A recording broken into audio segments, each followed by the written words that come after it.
I'm Darwin G. Libaw. I'm 18 years old from Santal Balagtas, Bulacan.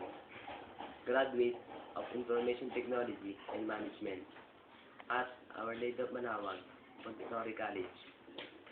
My strength is my family, and my weakness is being humble. Being a hardworking person, fast learning in every field of my life. Good decision making for better outcome.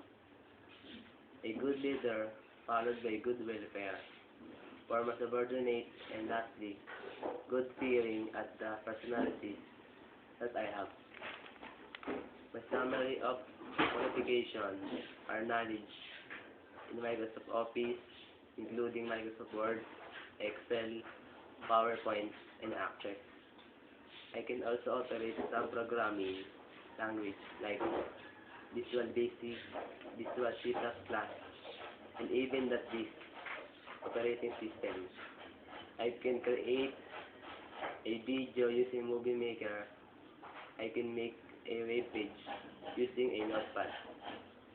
And I can edit pictures, make an invitation card, so on and so forth, using the Adobe Photoshop. I also have the knowledge in installation of Windows XP and Windows 98.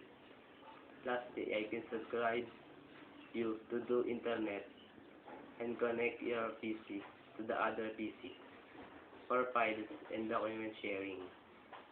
Recently, I worked in Shell Select, not Luzon Expressway, being a service crew.